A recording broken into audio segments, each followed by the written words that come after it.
ஆண்டவரும் இரட்சகருமாகி இயேசு கிறிஸ்துவின் ஈடு இணையற்ற நாமத்தில் இந்த சந்தோஷ நேர நிகழ்ச்சியின் வாயிலாய் உங்களை சந்திப்பதிலே நான் பெருமகிழ்ச்சி அடைகிறேன். கர்த்தர் தாமே ஒவ்வொருவரையும் ஆசீர்வதிப்பாராக. இந்த வருடத்திலே தேவன் நமக்கு கொடுத்த வாக்குத்தத்த வசனத்தை நாம் தொடர்ந்து தியானித்துக் கொண்டு வருகிறோம். உன் கண்கள் அதிசயங்களை காணும் என்று சொல்லி ஆண்டவர் நம்மளோடு கூட பேசினார்.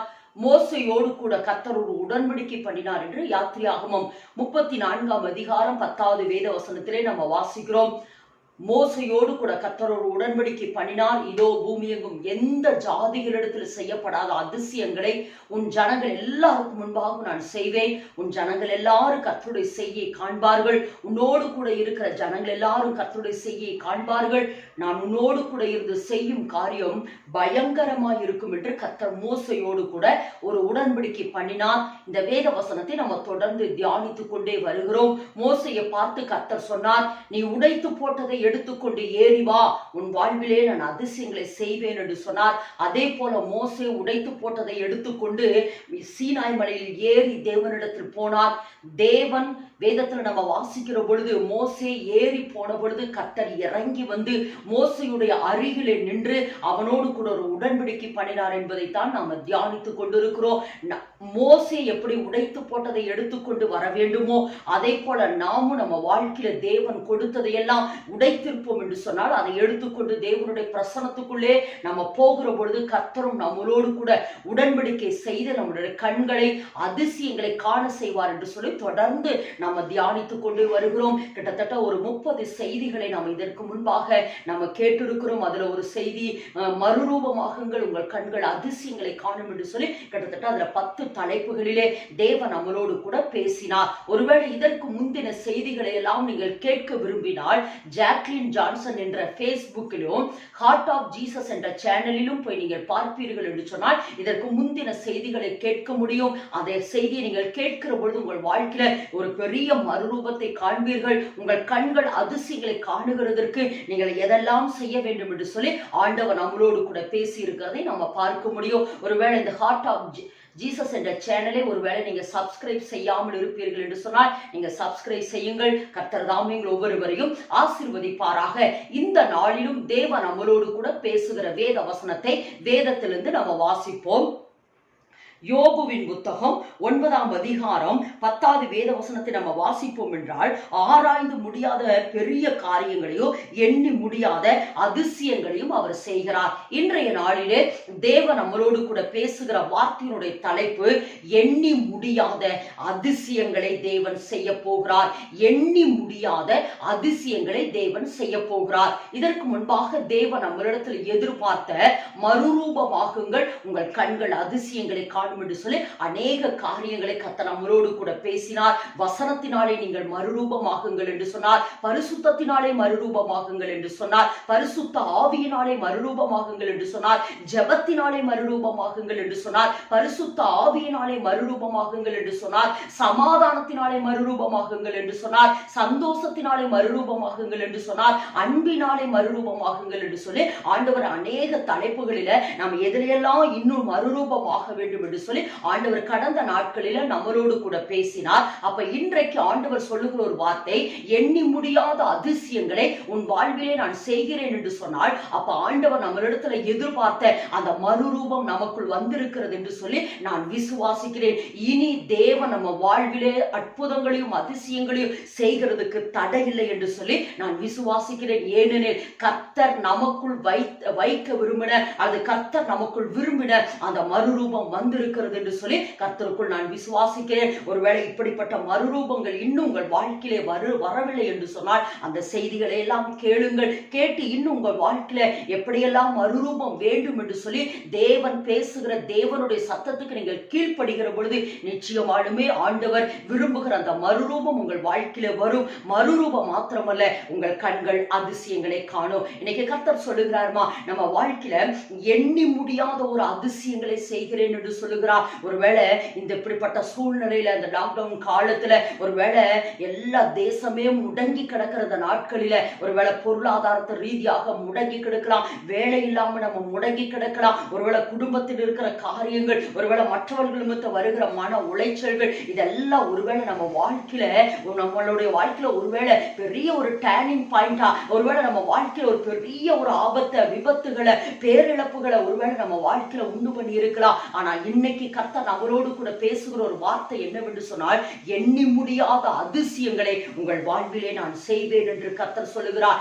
எண்ணி முடியாத அதிசயங்கள், ஆராய்ந்து முடியாத பெரிய காரியங்களையும் எண்ணி முடியாத அதிசயங்களையும் நமக்கு செய்வேன் என்று சொல்லி கர்த்தர் இன்றைக்கு நம்மளோடு கூட பேசுகிறார். அப்படியே ஒரு சகோதரனுடைய வாழ்க்கையில ஒரு அதிசயம் நடந்தது.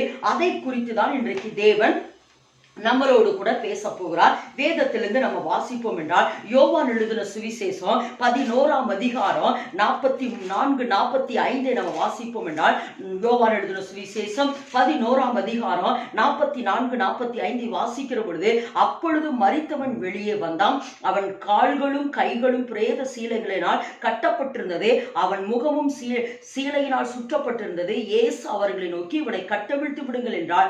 அப்பொழுது மரியாளிடத்தில் வந்திருந்த இயேசு செய்தவைகளை கண்டவர்களாகிய யூதர்களில் அநேகர் அவரிடத்தில் விசுவாசம் உள்ளவர்களானார்கள். இந்த இடத்துல நம்ம வாசிக்கிறோம், மார்த்தாள் மரியாளுடைய வாழ்க்கையில நடந்த ஒரு சம்பவத்தை தான் இந்த இடத்துல நம்ம வாசிக்கிறோம். பெத்தானியா கிராமத்திலே மார்த்தாள், மரியாள், லாசர் என்ற 3 பேர் வாழ்ந்து கொண்டிருந்தார்கள். இயேசு அடிக்கடி அந்த பெத்தானியா கிராமத்துக்கு போகிற பொழுதெல்லாம் அவர்கள் வீட்டிலே போய் தங்கினார் என்று சொல்லி நம்ம வேதத்திலிருந்து வாசிக்க முடியும். இயேசுவும் அவர்களிடத்தில் அன்பாயிருந்தார், அவர்களும் இயேசுவினிடத்தில் அன்பாய் இருந்து கொண்டிருக்கிற அந்த நாட்களிலே ஒரு நாள் இந்த லாசரு மரித்து போகிறான். அதாவது அதற்கு முன்பாக வேதத்துல நம்ம வாசிக்கிற பொழுது அவன் வியாதியாய் இருந்தான் என்று சொல்லி, அதை யோவான் 11ஆம் அதிகாரத்துல நம்ம வாசிக்கிற பொழுது அவன் வியாதியாய் இருக்கிற பொழுதே அதை இயேசுவினிடத்தில் உன்னுடைய சிநேகிதனாகிய லாசரு வியாதியாய் இருக்கிறான் என்று, அல்லது வியாதிப்பட்டிருக்கிறான் என்று இயேசுவினிடத்திற்கு சொல்லும்படி ஆள் அனுப்பினார்கள். வியாதியாய் லாசரு இருக்கிறானே என்று சொல்லி அறிந்த இயேசு உடனே வரவில்லையாம். வேதத்துல நம்ம வாசிக்கிற பொழுது அவர் என்ன செய்தாரா, 4 நாள் கழித்துதான் அந்த கிராமத்துக்கு வந்தார். அதாவது லாசரு வியாதியா இருந்தால் அந்த வியாதி முத்தி மரித்து போய் 1 நாள் ஆகி, 2 நாள் ஆகி, 3 நாள் ஆகி, 4 நாள் ஆகி அவனுடைய சரீரம் நாரியும் போனது என்று வேதத்துல நம்ம வாசிக்கிறோம். அப்பொழுதுதான் இயேசு கிறிஸ்து அந்த பெத்தானியா கிராமத்துக்கு வருகிறார். அப்ப பெத்தானியா கிராமத்துக்கு வந்த தேவாதி தேவன் என்ன செய்கிறார் என்று சொன்னால், லாசருவை உயிரோடு கூட எழுப்பி கொடுக்கிறார். அதாவது மார்த்தாள், மரியாள் நினைத்தார்கள், இனி எங்கள் வாழ்க்கையில எல்லாமே முடிந்து போனது, அந்த லாசரு மரித்து போனான், இனி லாசருவை நாங்கள் பார்க்க போகிறதில்லை என்று சொல்லி, ஒருவேளை மார்த்தாள், மரியாள் நாங்கள் இயேசுவினிடத்தில் சொல்லி இருக்கிறோமே, இயேசு வருவார் என்று சொல்ல கூட எதிர்பார்க்கவும் இல்லை. இந்த இடத்துல நம்ம வாசிக்கிற பொழுது இயேசுவினிடத்தில் சொல்லி அனுப்பினார்கள், இயேசு வரவில்லை. இயேசு வருகிறதுக்கு தாமதமாகி கொண்டிருந்தது. லாசரு மரித்து போனான். அவனை எடுத்து கல்லறைக்குள் வைத்தார்கள். கல்லறைக்குள் வைத்து கல்லையும் எடுத்து அடைத்து விட்டார்கள். அதாவது என்னன்னா, லாசருடைய சாப்டர் முடிந்து விட்டது, அல்லது லாசர் இனி உயிரோடு கூட எழும்ப போகிறதில்லை என்று சொல்லி லாசருவை கல்லறைக்குள் வைத்து ஒரு கல்லையும் எடுத்து அடைத்து வைத்து விட்டார்கள். அப்ப எல்லாமே முடிந்தது, இனி லாசரு வாழ்க்கை முடிந்தது, எங்களுடைய சகோதரனுடைய வாழ்க்கை முடிந்தது என்று சொல்லி எல்லாமே என்ன செஞ்சாங்க, அவனுடைய சரீரத்தை கல்லறைக்குள் வைத்து அடைத்து வைத்து விட்டார்கள். அப்படி அடைத்து வைத்திருந்த பொழுதுதான் இயேசு அந்த கிராமத்துக்குள் வந்தார். இயேசு அந்த கிராமத்துக்குள் வந்து நேராக அவர் என்ன செய்கிறாரா, அந்த கல்லறையின் இடத்திற்கு வந்து சொல்லுகிறார், அந்த கல்லை எடுத்து போடுங்கள் என்று சொல்லுகிறார். அந்த கல்லை எடுத்து போட்ட உடனே லாசருவே வெளியே வா என்று சொல்லி அவனை என்ன செஞ்சாரா, உயிரோடு கூட எழுப்பி மார்த்தாள் மரியாள் இடத்துல கொடுத்தார். அல்லது மரியாள் இடத்துல என்னென்ன அந்த இடத்துல சொல்லப்பட்டிருக்கிறது, மரியாளை காண வந்திருந்தவர்கள் அநேகர் விசுவாசமாய் அவரிடத்தில் விசுவாசம் வைத்தாள் என்று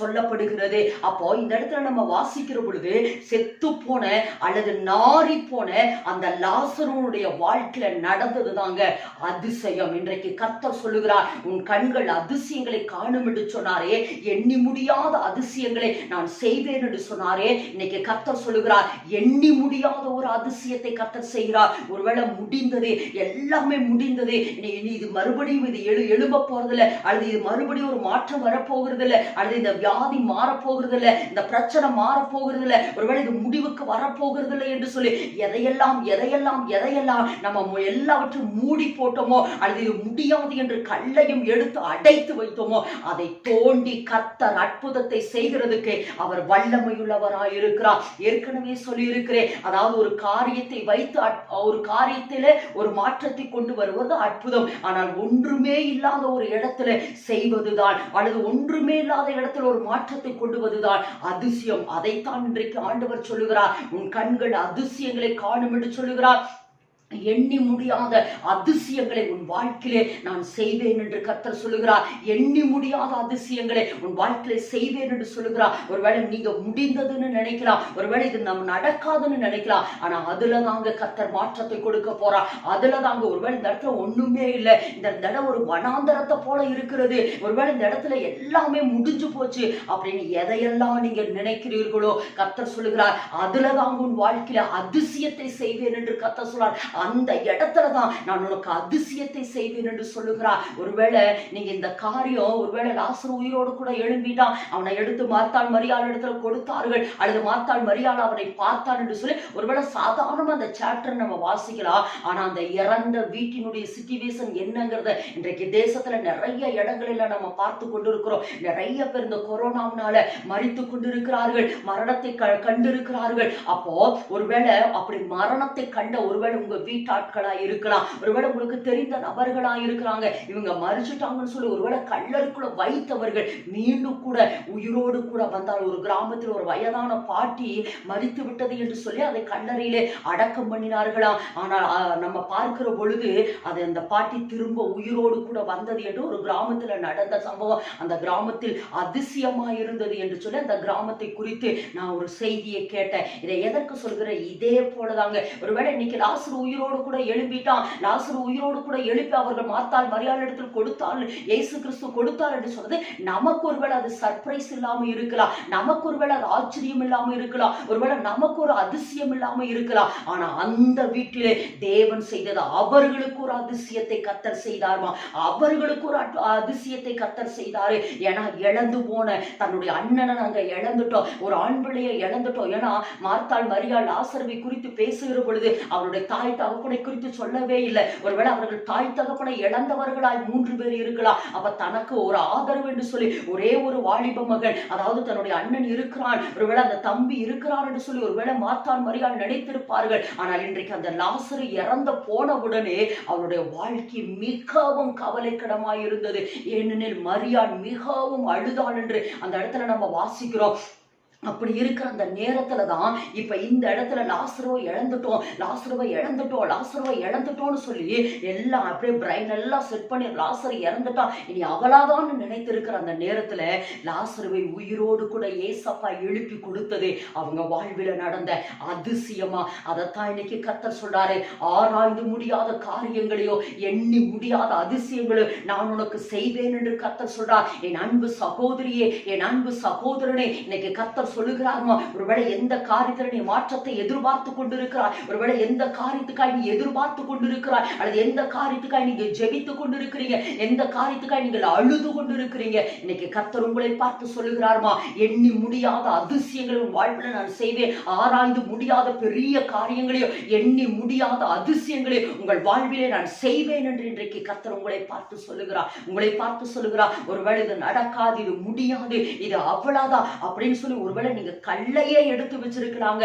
ஒருவேளை அந்த காரியத்தை மண்ணைய போட்டு மூடி வச்சிருக்கலாம், ஒருவேளை இந்த காரியத்துக்காக நான் ஜெபமணி சோர்ந்து போயிட்டேன் இனி அவ்வளவுதான் அப்படின்னு சொல்லி ஒருவேளை அந்த காரியத்துக்காக ஜெபிக்கிறதையும் விட்டுருக்கலாம். வேதத்துல வாசிக்கிறோமே, எலியா மறுபடியும் ஜெபித்தான் என்று.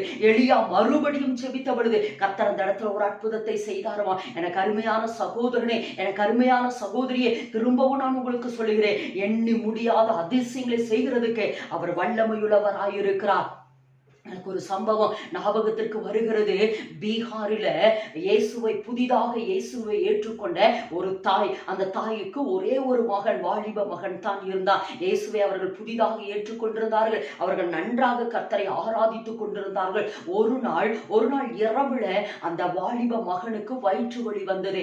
வயிற்று வலி வந்த அன்றைக்கெல்லாம் அந்த கிராமத்துல ஒரு மருத்துவ வசதி இல்லை. இந்த தாயார் ஆஸ்பத்திரிக்கு மருத்துவமனைக்கு கொண்டு போகலாம் என்று நினைத்து என்ன செய்வதென்று புலம்பிக் கொண்டிருந்த பொழுது அந்த வாலிப மகன் மரித்து போனான். அந்த வாலிப மகன் மரிக்கிற பொழுது இரவு 8 மணிக்கு அந்த வாலிப மகன் மரித்து போனான். இந்த தாயாருக்கு என்ன செய்வதென்றே தெரியல. ஐயோ, ஊர்க்காரங்க என்னை பார்த்து என்ன சொல்லுவாங்க, என் உறவினர்கள் எல்லாம் என்ன சொல்லுவாங்க, நீ இயேசுவை ஏற்றுக்கொண்டபடினால்தான் உனக்கு தண்டனை, அல்லது இயேசுவை ஏற்றுக்கொண்டபடினால்தான் அதை அடிச்சிருச்சு இதை அடிச்சிருச்சுன்னு சொல்லி எல்லாரும் நம்மளை கேவலமா பேசுவார்களே என்று சொல்லி அறிந்த அந்த தாயார் என்ன செய்தார்களாம், தன்னுடைய போதகர் 2 வாரத்துக்கு முன்பாகத்தான் லாசரு உயிரோடு கூட எழும்பினதை குறித்து அந்த தாயார் சபையிலே பிரசங்கம் பண்ணினார்கள். இந்த தாயார் அதை விசுவாசித்தார்கள். அந்த தாயார் என்ன செய்தார்கள், 8 மணிக்கு அந்த வாலிப மகன் இறந்து விட்டான். அந்த வாலிப மகனை படுக்கையிலே படுக்க வைத்துவிட்டு இந்த தாயார் ஜெபிக்க ஆரம்பித்தார்கள். இரவெல்லாம் ஜெபித்தார்கள்.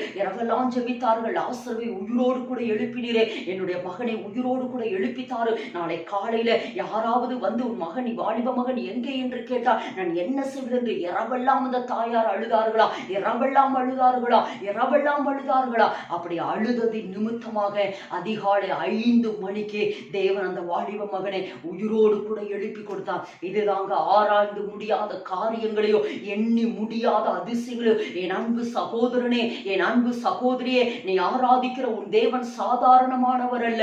நீ ஆராதிக்கிற உன் தேவன் கல்லல்ல, மண்ணல்ல, மரமல்ல. நீ ஆராதிக்கிற உன் தேவன் ஜீவனுள்ள தேவனாய் இருக்கிறார். மரித்தவர்களை உயிரோடு கூட எழுப்புகிறவராய் இருக்கிறார். மரித்து போய் 4 நாள் நாறி போன லாசருவை கர்த்தர் உயிரோடு கூட எழுப்பி கொடுத்தாருமா, உயிரோடு கூட எழுப்பி கொடுத்தாரு. இன்னைக்கு கர்த்தர் சொல்லுகிறாருமா, இயேசு கிறிஸ்து மரித்து 3ஆவது நாள் உயிரோடு கூட எழுப்பினாரே. நீ செத்து போன ஒரு தெய்வத்தை ஆராதிக்கவில்லை, செத்து போன ஒரு தெய்வத்தை நீங்கள் ஆராதிக்கவில்லை. உயிரோடு கூட இருக்கிற தேவாதி தேவனை நீங்கள் ஆராதிக்கிறபடினாலே உன் தேவன் உங்களுக்காக யாவையும் செய்து முடிக்கிறதுக்கு அவர் வல்லமையுள்ளவராய் இருக்கிறார்.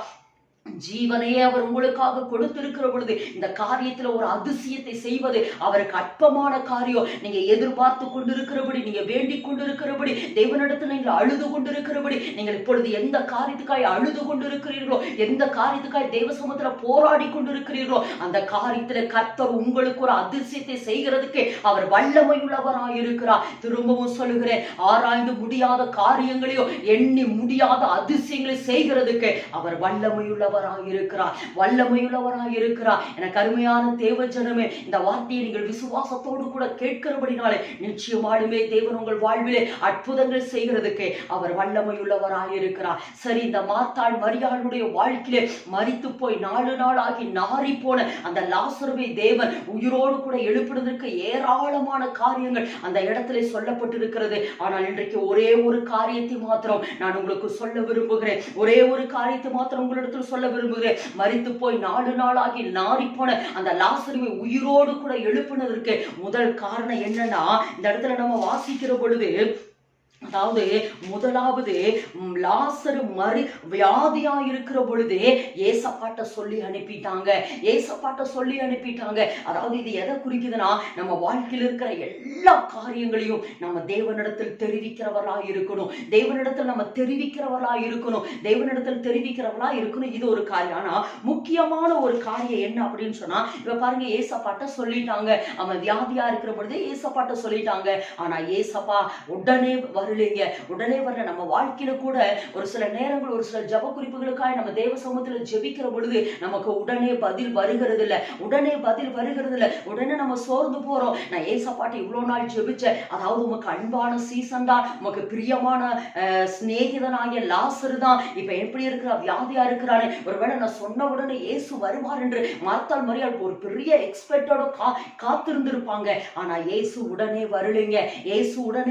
ஏன்னா அவர்களுடைய வாழ்க்கையில கூட தேவ சித்தம் நிறைவேற வேண்டும், அது தேவநாமம் மகிமைப்பட வேண்டும் என்று சொல்லி கர்த்தர் விரும்பினாருங்க. எனக்கு அருமையான சகோதரியே, எனக்கு அருமையான சகோதரனே, ஒருவேளை ஒரு சில ஜப குறிப்புகளுக்காக நீங்க ஜெபித்துக் கொண்டிருக்கிற பொழுது அந்த ஜப குறிப்புக்கு ஒருவேளை தாமதமாகிறது போல இருக்கலாம். ஒருவேளை ஏசப்பா அந்த ஜபத்துக்கு ஒண்ணுமே பதில் சொல்லலை என்று இருக்கலாம். ஒருவேளை நீங்க எதிர்பார்த்து இன்னும் நீங்க ஜெபித்துக் கொண்டு இருக்கலாம். உங்களுக்கு ஒரு காரியத்தை சொல்லுகிறேன், கர்த்தரிடத்தில் வைத்திருக்கிற விண்ணப்பங்களுக்கு நிச்சயமாலுமே அவர் உங்களுக்கு பதில் கொடுப்பாருமா. ஒருவேளை தாமதமாகிறது போல இருக்கலாம். ஒருவேளை ஜபத்தை நான் ஜெபித்ததனுடைய பதில் நம்ம எல்லைக்குள்ள வருகிறதுக்கு, நம்ம வீட்டுக்குள்ள வருகிறதுக்கு ஒருவேளை தாமதமாகிறது போல இருக்கலாம். ஆனா நீங்கள் ஜெபித்த ஜபத்திற்கு பதில் கொடுக்கிறதுக்கு அவர் வல்லமையுள்ளவராய் இருக்கிறார். ஏனெனில் அவருடைய நாமமே ஜெபத்தை கேட்கிறது என்று வேதத்துல நம்ம வாசிக்கிறோம். அவருடைய நாமமே ஜெபத்தை கேட்கிறவர் என்று வேதத்துல வாசிக்கிறோம். இப்ப பாருங்க, வியாதியா இருக்கிறப்ப சொல்லிட்டாங்க இயேசு வர தாமதம் ஆயிடுச்சு.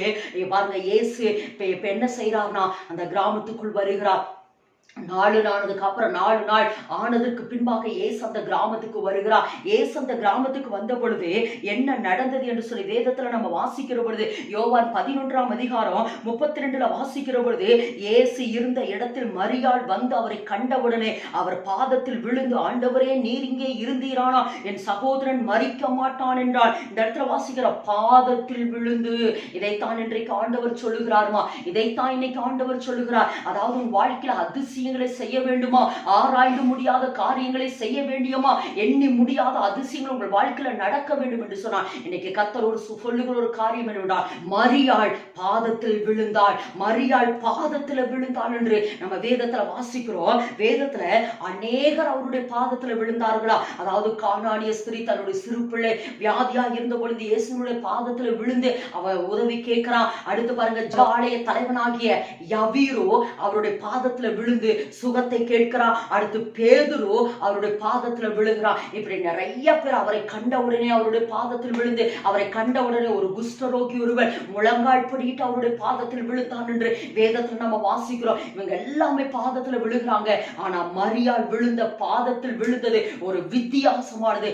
மரியாள் ஒரு வித்தியாசமானவர். இன்றைக்கு வேதத்துல நம்ம வாசிக்கிற பொழுது லாசருவை தேவன் உயிரோடு கூட எழுப்பி கொடுத்ததுக்கு மெயின் காரணம் என்ன அப்படின்னு சொன்னா, மரியாள் இயேசுவை கண்டவுடனே அவருடைய பாதத்துல விழுந்தார். இந்த மரியாளுடைய காரியம் என்ன தெரியுமா, இந்த மரியாளுடைய ஒரு கேரக்டர் என்ன தெரியுமா, இயேசுவை எங்க பார்த்தாலும் அவருடைய பாதத்துல விழுந்துருவா. இந்த மரியாள் எல்லா காரியத்துக்கும் அவருடைய பாதத்துல விழுந்துருவா. ஒரு நல்லதோ கெட்டதோ சந்தோஷமோ துக்கமோ எந்த காரியமா இருந்தாலும் அவருடைய பாதத்துல போய் உட்கார்ந்துருவா, அவருடைய பாதத்துல போய் உட்கார்ந்துருவா. லூக்கா 10ஆம் அதிகாரத்துல கடைசியில நம்ம வாசிக்கிற பொழுது 39ல வாசிக்கிற பொழுது, இயேசு அந்த பெத்தானியா கிராமத்துக்கு வந்த பொழுது மார்த்தாள் பற்பல வேலைகளில் செய்வதிலே கவனமாய் இருந்தாள். ஆனால் மரியாளோ இயேசுனுடைய பாதத்திலே உட்கார்ந்து அவள் வசனத்தை கேட்டுக் கொண்டிருந்தாள் என்று வேதத்துல வாசிக்கிறோம். அவள் வசனத்தை கேட்டுக் கொண்டிருந்தாள் என்று வேதத்துல வாசிக்கிறோம். அடுத்து யோவான் 12ஆம் அதிகாரம் 3வது வேத வசனத்துல, இயேசு பெத்தானியாவுக்கு வந்த பொழுது அந்த மார்த்தாள் வீட்டிலே ராவிழுந்து நடந்தது. இந்த மார்த்தாள் பணிவிடை செய்து கொண்டிருந்தாள். பாருங்க 12:3வது வேத வசனத்துல, அப்பொழுது மரியாள் விலையேறப்பட்ட களங்கமில்லாத நலந்தம் என்னும் தைலத்தில் ஒரு ராத்தல் கொண்டு வந்து அதை இயேசுவின் பாதங்களிலே பூசி தன் தலை மயிரினால் அவருடைய பாதங்களை துடைத்தால் அந்த வீடு முழுவதும் தைலத்தின் பரிமளத்தினால் நிறைந்தது. இந்த இடத்துல இயேசு அவர் வீட்டுக்கு வந்த பொழுது அங்கேயே என்ன செய்யறான், அவ பாதத்தை தான் பிடிக்கிறான். மரியாள் அவருடைய பாதத்துலதான். இந்த இடத்துலயும் பாருங்க, இயேசு அந்த கிராமத்துக்கு வந்த பொழுது அவருடைய பாதத்துல விழுந்தாள். அதாவது நம்ம வேதத்தை வாசிக்கிற பொழுது இயேசு அந்த கிராமத்துக்குள்ள வருகிறாரு.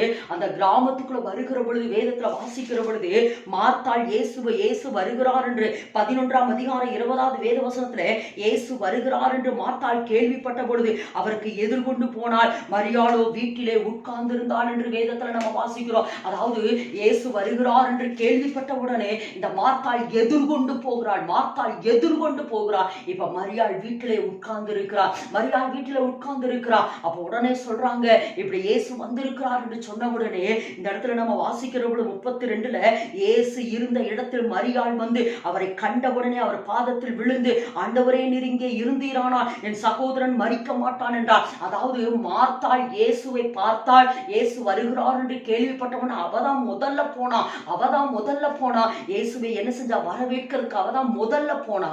ஆனா 30வது வேத வசனத்துல நம்ம வாசிக்கிற பொழுது, இயேசு இன்னும் கிராமத்துக்குள் வராமல் மார்த்தாள் தம்மை சந்தித்த இடத்திலே இருந்தால், அதாவது மார்த்தாளினுடைய காரியம் இயேசுவை அசைக்கவில்லைங்க, மரியாளுடைய காரியம் இயேசுவை அசைத்தது. காரணம் என்னவென்று சொன்னால், மரியாள் இயேசுவினுடைய பாதத்திலே விழுந்தார். மரியாள் இயேசுவின் பாதத்திலே விழுந்தார். மார்த்தாள் இயேசுவை கண்டவுடனே அவளை வரவேற்கிறதுக்காக எதிர்கொண்டு ஓடினது உண்மைதான். ஆனா இயேசு இன்னும் கிராமத்துக்குள்ள கூட வரலைங்க. இயேசு இன்னும் கிராமத்துக்குள்ள கூட வரல.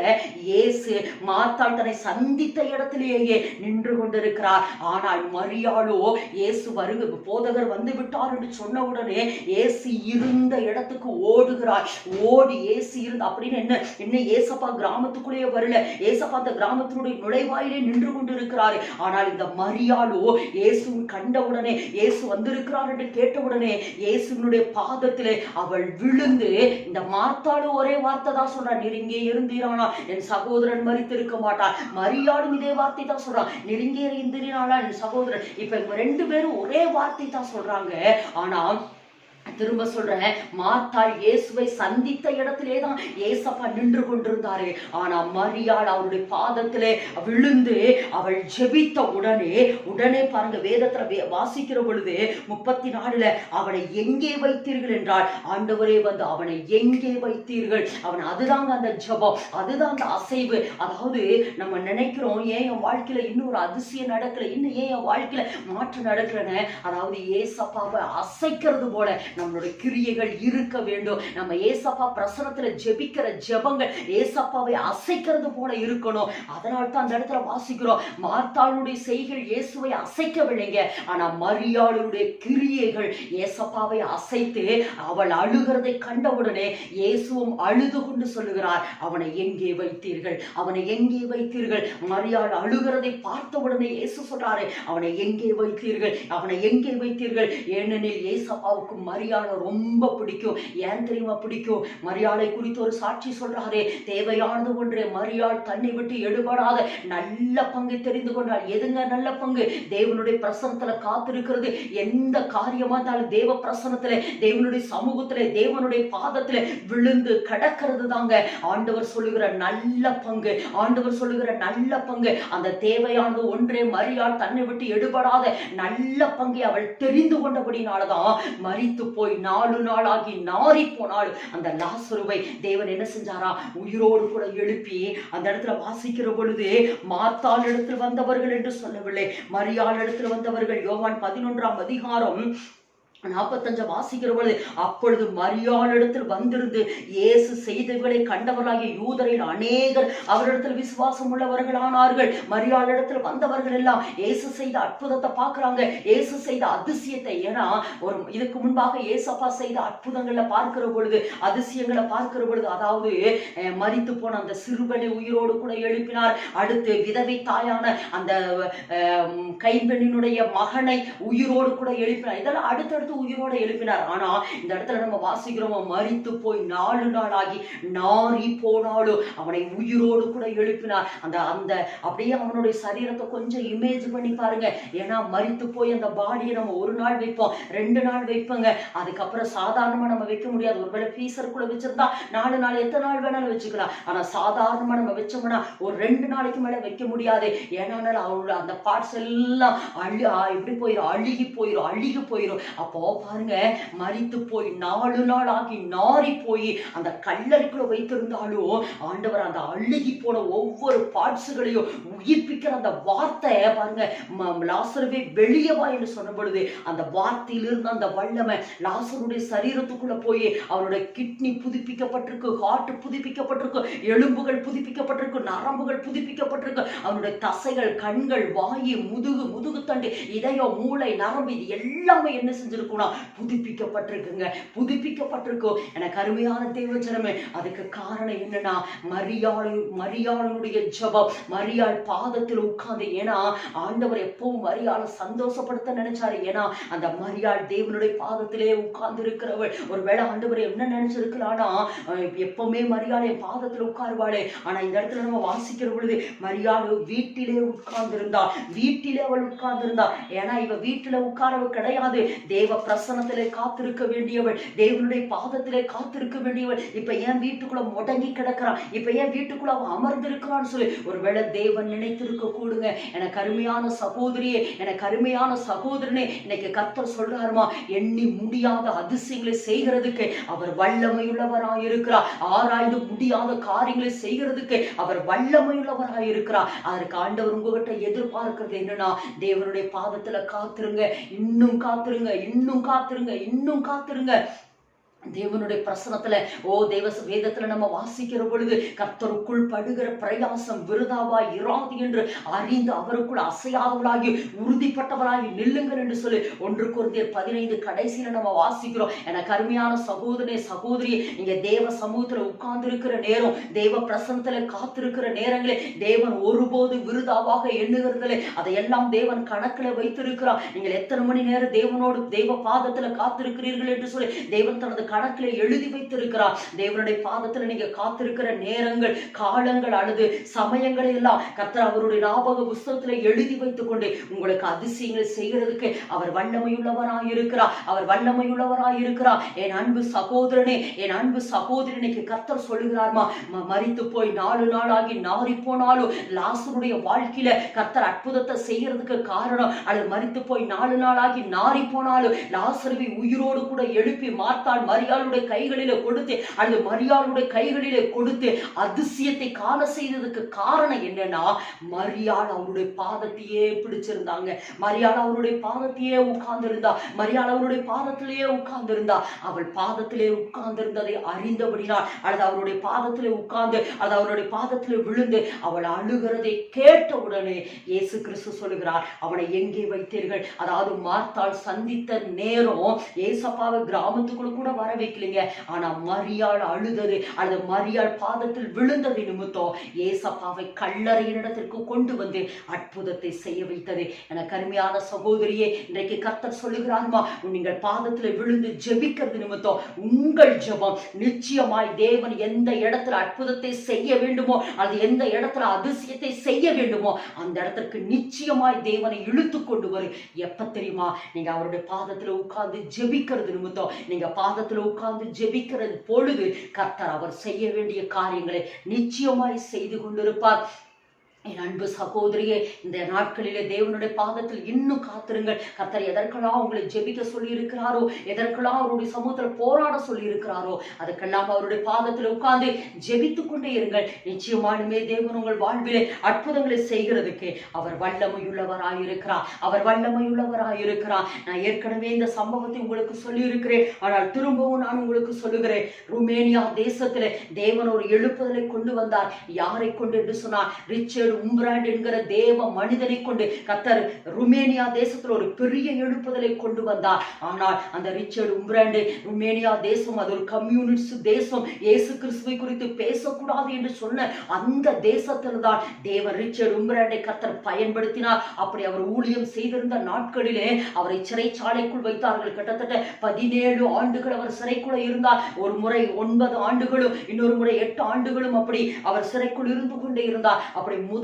முறை அவர் சிறைக்குள் இருந்து கொண்டிருந்த பொழுது அவரை மிகவும் கொடுமைப்படுத்தி கொண்டிருந்தார்கள், அவரை மிகவும் துன்புறுத்தி கொண்டிருந்தார்கள். ஆனால் அவருடைய மனைவியான சபீனா உப்ராண்ட் அவர்கள் தேவ சமூகத்தில் உட்கார்ந்து ஜெபித்துக் கொண்டே இருந்தார்கள். தேவனுடைய பாதத்தில் உட்கார்ந்து, என் கணவனை உயிரோடு கூட நீர் கொண்டு வாரு, என் கணவனை நான் பார்க்க வேண்டும், என் கணவனை நான் பார்க்க வேண்டும் என்று சொல்லி இந்த சபீனா உப்ராண்ட் அவர்கள் ஜெபித்துக் கொண்டே இருந்தார்கள், ஜெபித்துக் கொண்டே இருந்தார்கள். அன்றைய நாட்களில் அநேக அரசு அதிகாரிகள் வந்து சபீனா உப்ராண்ட் இடத்துல சொன்னார்கள், உன் கணவன் மரித்து போனார், இனி உன் கணவன் வரமாட்டார், இனி உன் கணவன் வரமாட்டார் என்று சொல்லி அநேகர் அந்த சபீனா உப்ராண்ட் வந்து சொன்னார்கள். ஆனால் ஒரு சிலர்கள் வந்து சொன்னார்கள், நான் உங்களை திருமணம் செய்து கொள்றேன், உன்னையும் உன்னுடைய மகனையும் நாங்கள் பார்த்துக் கொள்ளுகிறோம், நாங்கள் உன்னையும் மகனையும் நாங்கள் பார்த்துக் கொள்ளுகிறோம், உன்னை திருமணம் செய்து கொள்ளுகிறோம் என்று சொல்லி அநேக அரசு அதிகாரிகள் முதற்கொண்டு அந்த சபீனா உப்ராண்டை அவர்களை தொந்தரவு செய்து கொண்டே இருந்தார்கள். ஆனால் இந்த சபீனா உப்ராண்ட் அவர்கள் எதற்குமே அசையாமல் தேவ பிரசன்னத்தில் அவருடைய பாதத்துல உட்கார்ந்து,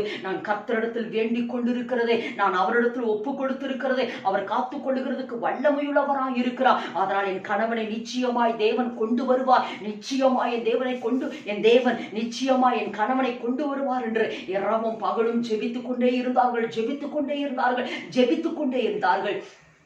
9 ஆண்டுகளுக்கு பிறகு மறுபடியுமாக தேவன் ரிச்சர்ட் உம்பிராண்ட் அவர்களை சபினா உம்பிராண்ட் அவர்களுக்கு முன்பாக கொண்டு வந்து நிறுத்தினார்கள். என் அன்பு சகோதரியே, என் அன்பு சகோதரியே, ஒருவேளை எதையெல்லாம் நீங்கள் இழந்திருக்கிறீர்களோ கர்த்தர் திரும்ப கொடுக்கிறதுக்கு அவர் வல்லமையுள்ளவராக இருக்கிறார்மா. எதையெல்லாம் நீங்கள் இழந்திருக்கிறீர்களோ நிச்சயமாலுமே கர்த்தர் உங்களுக்கு கொடுக்கிறதுக்கு அவர் வல்லமையுள்ளவராக இருக்கிறார். அதனால் தயவு செய்து சோர்ந்து போகாமல், நான் ஜெபித்து என்ன பிரயோஜனம், என் வாழ்க்கையில ஒரு மாற்றமுமே வரவில்லையே என்று சொல்லி ஒருவேளை நீங்கள் நினைத்துக் கொண்டிருப்பீர்கள் என்றால் இன்னைக்கு கர்த்தர் உங்களுக்கு சொல்லுகிற வார்த்தைமா, எண்ணி முடியாத அதிசயங்களை செய்கிறதுக்கு அவர் வல்லமையுள்ளவராய் இருக்கிறார். எண்ணி முடியாத அதிசயங்களை செய்கிறதுக்கு அவர் வல்லமையுள்ளவராய் இருக்கிறார். அதனால் ஓயாமல் அவருடைய பாதத்தை முத்தம் செய்யுங்கள், ஓயாமல் அவருடைய பாதத்தில் ஜெபித்துக் கொண்டே இருங்கள். நீங்கள் ஜெபித்துக் கொண்டிருக்கிறது நிச்சயமாய் பரலோகத்தை அசைக்கும், நிச்சயமாய் தேவனுடைய சிங்காசனத்தை அசைக்கும். உங்களுக்கு வேண்டியபடி செய்கிறதுக்கு அவர் வல்லமையுள்ளவராய் இருக்கிறார். நீங்க நினைத்ததற்கும் நீங்கள் வேண்டிக் கொள்வதற்கும் அதிகமாய் உங்களுக்குள்ளே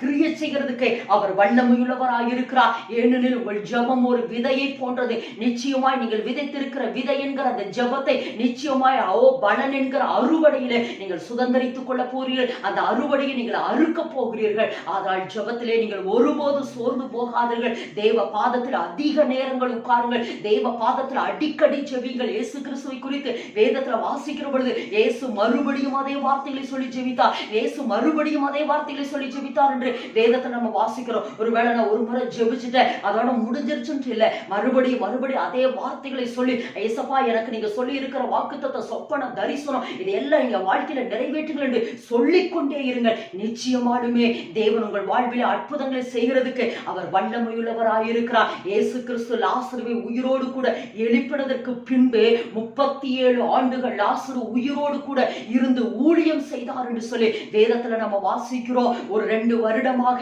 அவர் பேராயராக இருந்தார் என்று சொல்லியோ, அடுத்து அநேக மிஷனரி ஊழியங்களை அவர் செய்தார் என்று சொல்லி அவருடைய சரித்திரத்துல வாசிக்கிறோம். சாகர வரைக்கும் மரியாளும் மார்த்தாளும் ஊழியக்காரிகளாகவே இருந்து அவர்களும் மரித்து போனார் என்று சொல்லி சரித்திரத்துல நம்ம வாசிக்க முடியும். எனக்கு அருமையான சகோதரியே, எனக்கு அருமையான சகோதரனே, உங்கள் வாழ்க்கையில தேவன் வைத்திருக்கிற திட்டங்கள் நிறைவேற வேண்டும் என்று சொன்னார் அவருடைய பாதத்துல உட்கார்ந்து நீங்கள் ஜெபித்துக் கொண்டு இருங்கள். நிச்சயமாலுமே உங்கள் ஜெபங்களுக்கு வானம் திறக்கும். நிச்சயமாலுமே வானத்தினுடைய பலகணிகளை திறந்து இடங்கொள்ளாமல் மட்டும் உங்களை ஆசீர்வதிக்கிறதுக்கு அவர் வல்லமையுள்ளவராயிருக்கிறார். யாவரும் கண்களை மூடி ஜெபிக்கலாமா? எங்களை நேசிக்கிற நல்ல தகப்பனே, ஆசீர்வதிக்கப்பட்ட அருமையான இந்த நாளில ஆண்டவரே, எண்ணி முடியாத அதிசயங்களை எங்கள் வாழ்விலே நீர் செய்வேன் என்று சொல்லியிருக்கிறீரப்பா. இயேசுவின் நாமத்தினாலே எங்கள் வாழ்விலே நீர் எண்ணி முடியாத அதிசயங்களை நீ செய்ய வேண்டும் என்று சொல்லி இன்றைக்கு நாங்கள் ஜெபித்திருக்கிறோம். உடைய சமூகத்துல நாங்கள் கேட்டுக்கொண்டிருக்கிற ஆண்டவரே, மரியாளுடைய வாழ்க்கையில இழந்து போனதை அவள் திரும்ப பெற்றதற்கு காரணம் அப்பா உடைய பாதத்துல உட்கார்ந்து அவள் ஜெபித்தது நிமித்தம் அவள் வாழ்விலே நீர் அதிசயங்களை செய்தீர் ஆண்டவரே.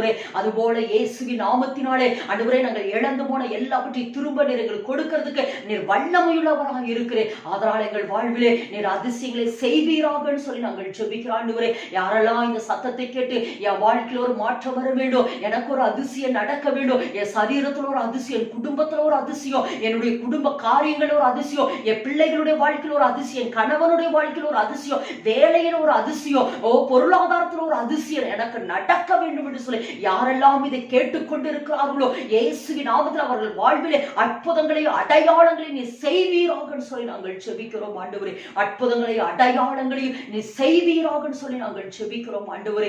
இயேசுவின் நாமத்தில் ஆராய்ந்து முடியாத காரியங்களையும் எண்ணி முடியாத அதிசயங்களையும் இவர்கள் வாழ்விலே செய்த ஆண்டவரே, தேசத்திலே ஆண்டவரே இவர்களை கீர்த்தியும் புகழ்ச்சியுமாய் வைக்க வேண்டும் என்று சொல்லி நாங்கள் ஜெபிக்கிறோம். இந்த நேரத்தில் யாரெல்லாம் வியாதியோடு படுத்துக் கொண்டிருக்கிறார்களோ அல்லது யாரெல்லாம் ஆண்டவரே கொரோனாவின் நிமித்தம் மருத்துவமனையில் அனுமதிக்கப்பட்டு ஆண்டவரே யாரெல்லாம் இப்பொழுது ஜெபித்துக் கொண்டிருக்கிறாரோ இயேசுவின் நாமத்தில் அவர்கள் வாழ்வில் அற்புதங்களை அடையாளங்களை செய்வீராக சொல்லி நாங்கள் ஜெபிக்கிறோம் ஆண்டவரே. உங்களுடைய பாசமுள்ள கரங்களுக்குள்ள எல்லாவற்றையும் ஒப்பு கொடுத்து நாங்கள் ஜெபிக்கிறோம்ப்பா. நீங்க பொறுப்படுங்க, வழிநடத்துங்க, நீர் ஆசீர்வதிக்க நாங்கள் ஜெபிக்கிறோம். கர்த்தர் உண்மையாலுமே எங்கள் வாழ்விலே நீர் அதிசயங்களை அற்புதங்களை செய்ய போகிறதுக்காய் கோடி ஸ்தோத்திரத்தை நாங்கள் ஏறெடுத்து நாங்கள் ஜெபிக்கிறோம் ஆண்டவரே. எல்லாவற்றும் உடைய பாசமுள்ள கரங்களுக்கு ஒப்பு கொடுக்கிறோம். இயேசுவின் நாமத்தில் ஜெபிக்கிறோம் ஜீவனுள்ள நல்ல பிதாவே. ஆமேன், ஆமேன், ஆமேன். கர்த்தர் தாமே உங்கள் ஒவ்வொருவரையும் ஆசீர்வதிப்பாராக. நிச்சயமாலுமே இந்த செய்தி உங்களுக்கு மிகுந்த ஆசீர்வாதமாகவும் பலனாகவும் இருந்ததை நினைத்து கர்த்தரை நான் அதிகமாய் ஸ்தோத்திரிக்கிறேன். இதற்கு முந்தின செய்திகளை போய் கேளுங்கள். ஹார்ட் ஆஃப் ஜீசஸ் என்ற சேனலிலும் ஜாக்லின் ஜான்சன் என்ற ஃபேஸ்புக்கிலும் போய் பாருங்கள். இந்த செய்திகளுக்கு முந்தைய செய்திகளை நீங்கள் கேட்க முடியும். அது உங்கள் ஆவிக்குரிய வாழ்க்கையில மிகுந்த பலனை கொண்டு வரும். நீங்கள் கேளுங்கள், ஆசீர்வாதத்தை பெறுங்கள், கர்த்தருடைய நாமத்தை மகிமைப்படுத்துங்கள். கர்த்தர் தாம் ஒவ்வொருவரையும் ஆசீர்வதிப்பாராக. God bless you.